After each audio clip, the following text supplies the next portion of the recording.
We're talking with Mike Lee. His book is called The Guided Journey. And, Mike, you have just so many great stories and things like that. And I really want to get to it's really kind of hard to figure out how to pull it out of here. So I will just turn it loose and let you tell the story of Edgar. Edgar's story and all of this, we could probably not give it justice. We could probably do 20 minutes just on Edgar. But give it a little bit of a tease. Folks, you got to get a copy of this for yourself. It's about halfway in the book, or at least 50 pages in or so. Edgar is just one nugget that you will find in Mike's book. Oh, that's a great one. I have goosebumps thinking about it. So, so we when this is probably 12 years ago. So my son Alex just graduated from UNC Chapel Hill and is now working for Deloitte. When he was in 8th grade, so that's right, about 11 years ago. Another family and his best friend Daniel, they wanted to do something in Central America, South America, something to give back to the community. Alex's friend's mother is originally from Edna is originally from Colombia, and so they decided not to go to Colombia, but they chose Costa Rica, and they basically my son went with them on the first trip, with half of the trip to be more of a mission and half the trip to be some fun in the country. What happened was they met a pastor named Pastor Padilla. And Pastor Padilla has been one of the most influential people in my life. I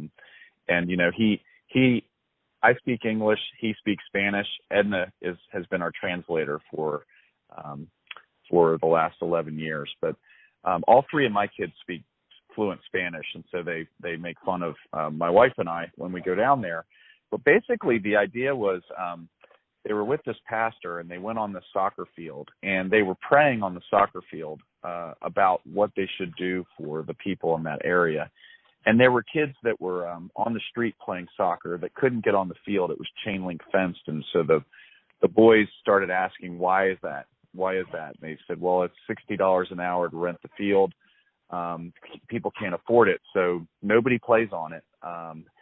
And so the boys started brainstorming with the pastor and said, well, what if one by one we brought the kids, the boys and the girls, off the street onto the soccer field and then into the church? And that's where the idea of One-by-One Costa Rica came from, which is where actually all the proceeds for the book are being donated to. We've been doing it for 11 years.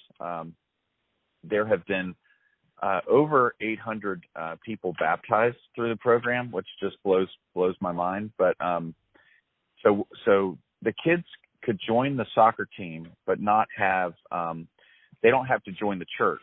If they obey the coaches and listen to the rules and stay off of drugs, they could be on the team. And so it ended up at its peak, we had 11 teams, 2 hours of practice per week and 2 hours of games per week. And we had kids that, frankly, the kids that could afford to do club teams, they didn't want to play our team because these kids were so motivated, so happy, and so talented that it was something to watch. So anyway, Edgar is, really, he's like the face of the whole program because he's now a deacon in the church in Costa Rica. He's now, I think he's in his early 20s. He was 16, I think, when I first met him. He was his body was riddled with drugs. He was sick. He was the leader of a gang in one of the hard parts of Costa Rica, and he was hurting. These are things he shared on our videos before, so I'm not sharing anything out of school. But he was just in a really bad place in his life, and he was basically pulled out of that through this program. Kids would turn in weapons at the check-in desk. That's where we were operating. And so now he's a deacon in the church. He looks like $1 million. He's happy, and he's getting married in the next 6 months. And so it's just been amazing to see the transformation in his life, from him getting to know, developing a relationship with Jesus through the program. It's just been like when you can see in the book a letter that he wrote to the Wyatt family and our family several years after he had kind of got into the program. And I mean, when we got this letter, he walked from home over to our hotel to give it to us. He had figured out how to translate it himself. And when we read this letter, I'm telling you what, like we all just fell in a big puddle, and we're like, we don't do anything else in our life. At least we did this one good thing. so anyway, and he gave you a shirt. He gave you a shirt, right? Yeah, the shirt. Interesting. So the shirt, when he surprised us with it, went down there, 5 or 6 years into the program, and he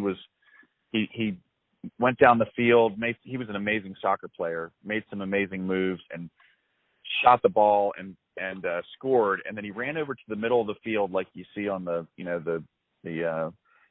English Premier League, and he pulls up his shirt, and he has a shirt underneath, and his shirt says, "It is not me, but the grace of God inside of me." And it was in Spanish. So we were looking at it, and then we were saying, "What does it say? What does it say?" And when Edna told us what it said, woof, that was a good moment.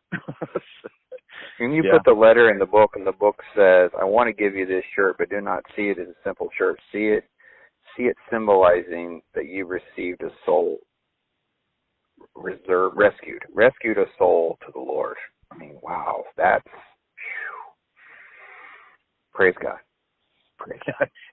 Yeah, praise God. Exactly. It's still, thank you for pulling that nugget out of there, because it was, one of the greatest moments in my life and in the life of my family. And,